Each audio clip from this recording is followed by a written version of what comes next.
Hello and welcome to the news at 5 on Channels Television. I'm Dominic Iwiwu with the stories and reports we're tracking at the moment. The chairman of Dangote Group, Alhaji Aliko Dangote, has formally submitted his petition against the managing director of the Nigerian Midstream and Downstream Petroleum Regulatory Authority, Ahmed Farouk, to the Independent Corrupt Practices and Other Related Offences Commission, ICPC, accusing him of corruption and financial impropriety. In the petition submitted today, Alhaji Dangote demanded the arrest, investigation and prosecution of Mr. Ahmed for allegedly living above his means as a public servant. In the petition received by the office of the chairman of the ICPC, Musa Adamu Aliyu, the Dangote Group chairman specifically accused the NMDPRA boss of spending without evidence of lawful means of income amounting to over $7 million for the education of his 4 children in different schools in Switzerland for a period of 6 years upfront. Alhaji Dangote in the petition named the 4 children and their schools in Switzerland, including the amounts paid for each of them, to establish his allegations and verification by the anti-graft agency. He alleged that Mr. Farouk Ahmed was using the instrumentality of the NMDPRA to embezzle and divert public funds for self-gains and pursuit of private interests to the detriment of the Nigerian people, which orchestrated uproar and protest by different groups recently. Now, the Senate has confirmed the nominations of 3 career ambassadors. The first of nominees submitted by President Bola Tinubu 2 weeks ago and screened by the upper chamber last week. Those confirmed are Lateef Kayode Kolawole from Ogun State, Aminu Dalhatu from Jigawa State, and Emmanuel Oke from Oyo State. The confirmations follow the consideration of the report of the Senate Committee on Foreign Affairs, which conducted the screening exercise. 64 other ambassadorial nominees forwarded to the Senate and screened are yet to be confirmed.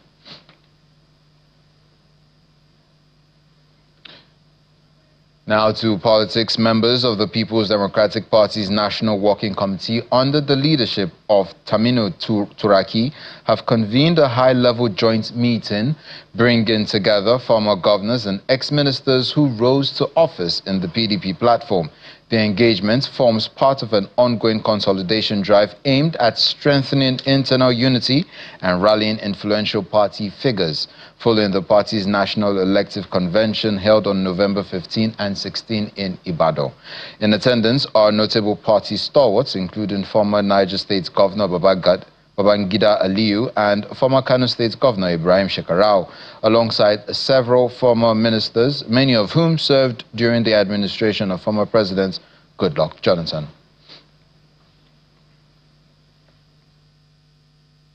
The Nigerian Bar Association has kicked against the resumption of the tinted glass permits by the Nigerian police force, describing the planned exercise as going against the court, the rule of law, and due process of the law. In a statement, the NBA explains it held a high-level engagement with the Inspector General of Police, where it was agreed that the enforcement of the policy will be immediately suspended to await the outcome of the matters in court, and that the police will direct its officers to cease and desist from further enforcement of the policy introduced in April this year, with enforcement initially scheduled to begin on June the 1st and later postponed to October the 2nd.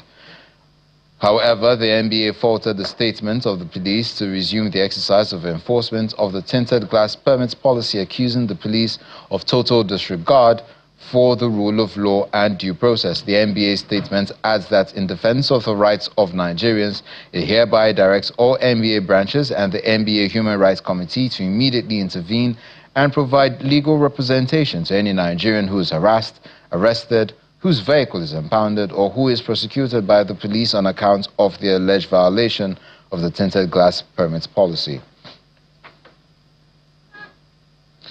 Now, in a bid to improve the security situation in Kogi State, Governor Usman Ododo has ordered a crackdown on impersonators of security operatives and criminals infiltrating their ranks. Addressing the press in Lokoja, the state's capital, Governor Ododo says all security agents will undergo clearance exercises in order to verify their credibility and properly identify those authorized to operate in the state.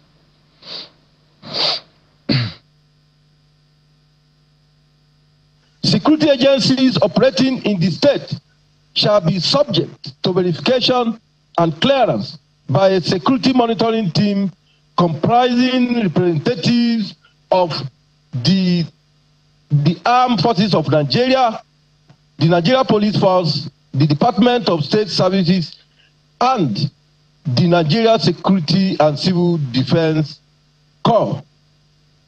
Any and other paramilitary agencies. 5, any individuals found impersonating a security operative or operating without valid identification and authorization shall be immediately arrested, investigated, and charged to court in accordance with the law. This measure is aimed at curbing the alarming infiltration of fake and unauthorized persons posing as security agents within the state. The security monitoring team shall be strategically stationed at border communities and key entry points into Kogi State. Security operatives from other states or formation entering Kogi State for operations shall be required to properly identify themselves and obtain necessary clearance in line with interagency protocol. Now, communities in Riom local government area of Plateau State are taking bold steps to end years of mistrust and violence as stakeholders from across divides gathered for a central inter-aid community dialogue. Supported by the Strengthening Peace and Resilience in Nigeria program, the forum brings together youths, women, traditional and religious leaders, security agencies and government officials, all united by one goal: sustainable peace. Our correspondent Percy Dabang reports. For communities in Riom long affected by conflict, the dialogue creates the space for honest conversations and collective responsibility towards peace.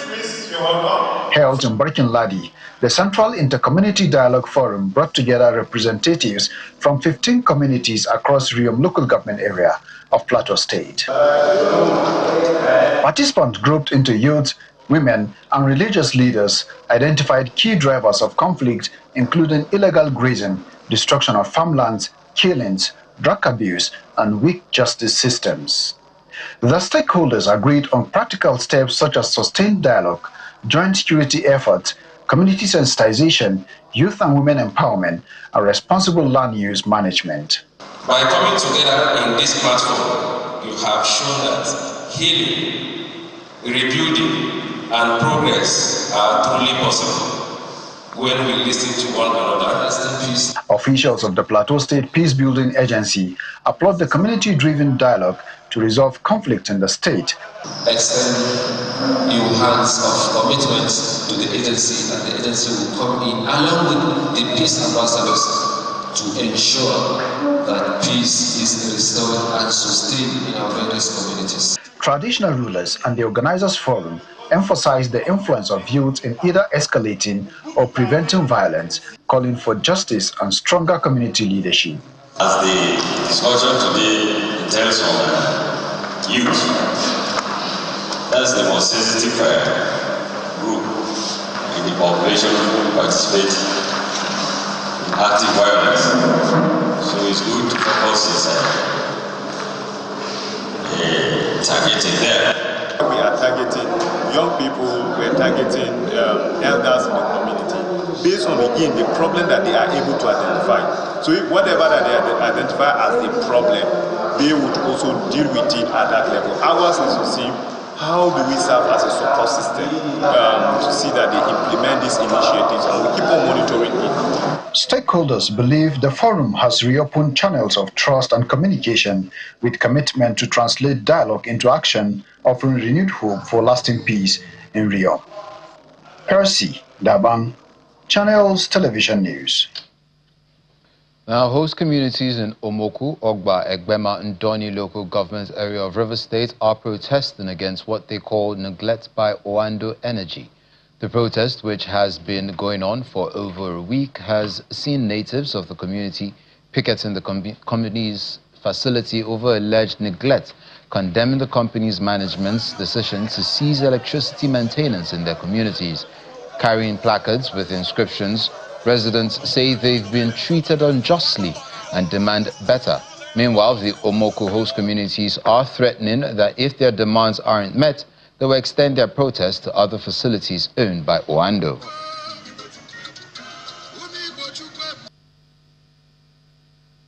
PIA does not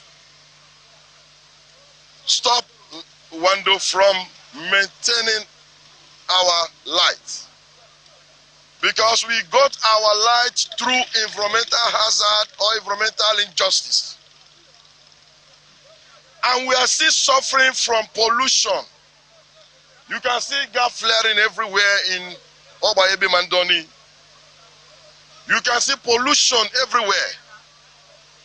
We are saying that for that problem, for that pollution meted on our people, that our lives should be maintained, because that is the only gain the rich and the poor gain from Oando. Local Content Act that was established in 2010 should be maintained both in contracting and also in employment. Oando should not bring people from outside, while we have a qualified engineers, lawyers, accountants that will mine whatever here. They should take their percentage and give us our percentage according to the Local Content Act. The National Human Rights Commission says it recorded a total of 422,942 cases of human rights violations across Nigeria in the month of November 2025. The Executive Director of the Commission, Mr. Anthony Ojukwu, disclosed this during the presentation of the 2025 edition of the Human Rights Situation Dashboard and Observatory. Mr. Ojukwu says the Commission also recorded the highest case of school abductions since the Chibok incident in November, citing prevalence in the rise in cases of violence against children and freedom of religion. Thank you very much. May we all be seated? It's the presentation of the monthly Human Rights Situation Dashboard by the National Human Rights Commission. Every month. This November edition, offering a comprehensive snapshot of the current human rights landscape across Nigeria, paints a sobering picture of ongoing challenges affecting citizens nationwide. We saw travelers dragged off their highways, students taken from their classrooms, and worshippers abducted during prayers. These attacks cut deep. They strike at the very heart of who we are as a people. We documented trafficking of children, gang rapes of young girls, and the rape of minors who should be protected and not violated. These acts leave wounds that may never fully heal. They rob children of their innocence and their sense of safety. Latest data for the month of November shows 422,942 complaints across the nation, with the North Central contributing the highest. 10 states topped the list of complaints for November, with Benue, the Federal Capital Territory, and Borno in the top 3. Killings and kidnappings were also rife in November, with kidnapping increasing by 700%, particularly school children abducted in Kebbi and Niger states. A total of 850 Nigerians were kidnapped and 217 deaths recorded as a result of banditry and Boko Haram activities.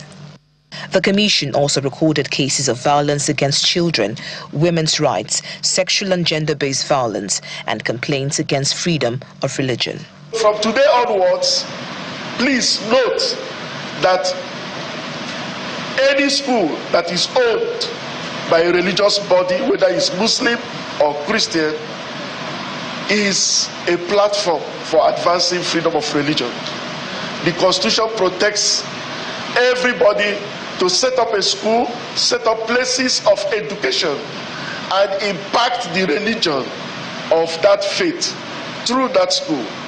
The report further underscores the need for robust responses by government institutions, the civil society and other stakeholders to stem the tide of rights abuses and strengthen Nigeria's human rights architecture. From Abuja, Victoria Longjohn, Channels Television News. The Senate is pushing for electronic and integrated civil records to boost national planning. The chairman of the Senate Committee on National Identity Card and National Population, Senator Victor Ume, made this known at a public hearing organized by the committee on a bill for an act to repeal the Births, Deaths, Compulsory Registration Act in Abuja. The lawmakers are seeking to enact the compulsory civil registration bill to provide for electronic civil registration system. In his address, Senator Ume notes that the world has moved towards digital and international civil registration systems, urging Nigeria to toe the same path.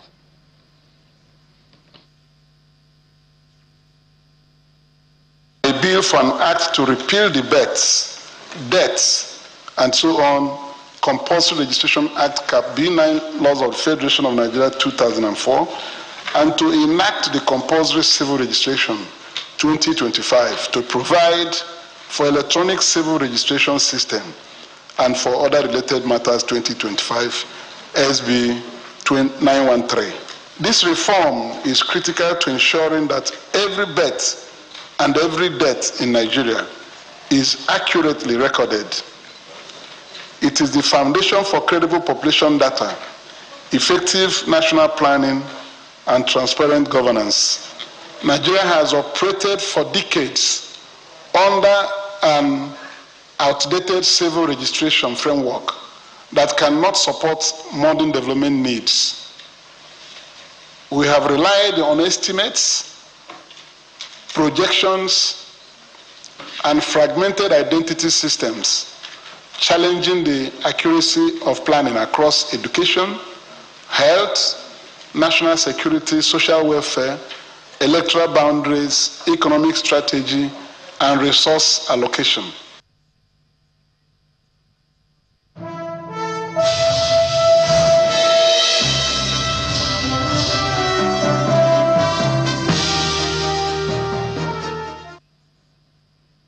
And on business news, Delta State's Governor Sheriff Oborowori has signed into law the 1.729 trillion naira 2026 appropriation bill tagged the budget of accelerating the more agenda.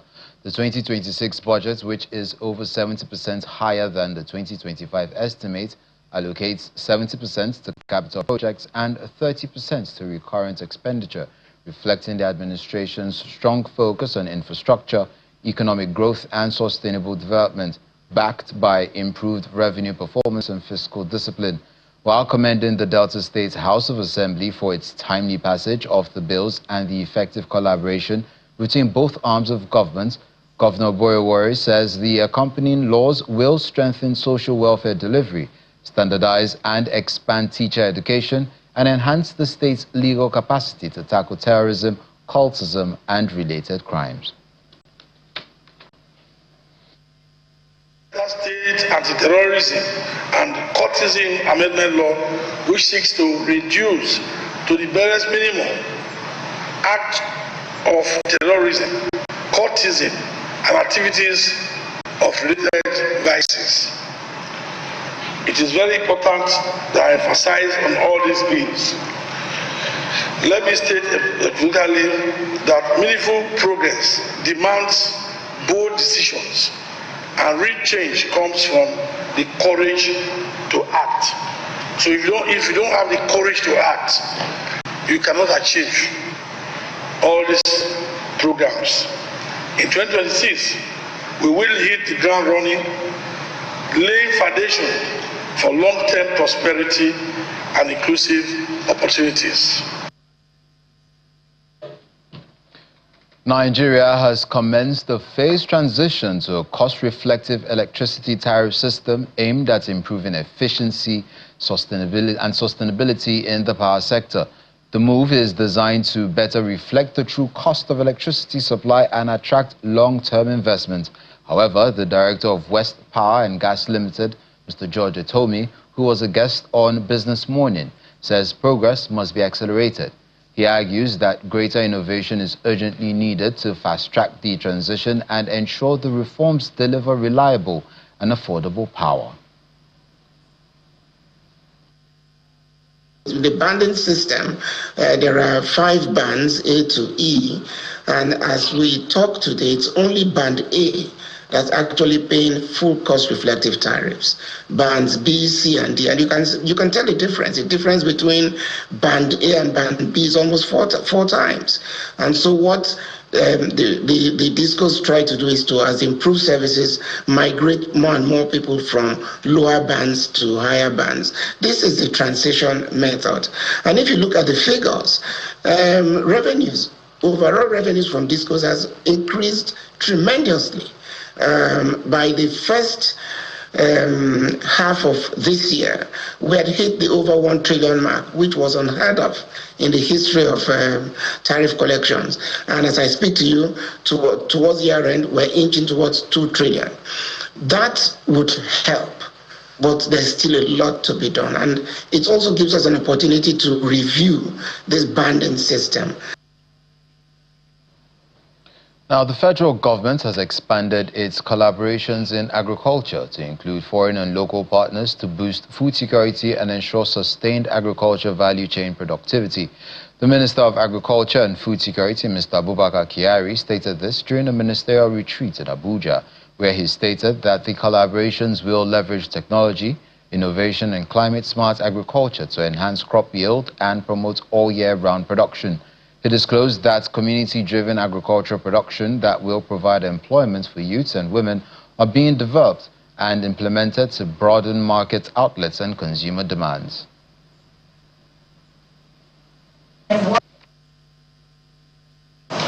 In terms of strategies, we are implementing schemes on agricultural insurance and financing, cooperative promotion, climate adaptation, food safety, quality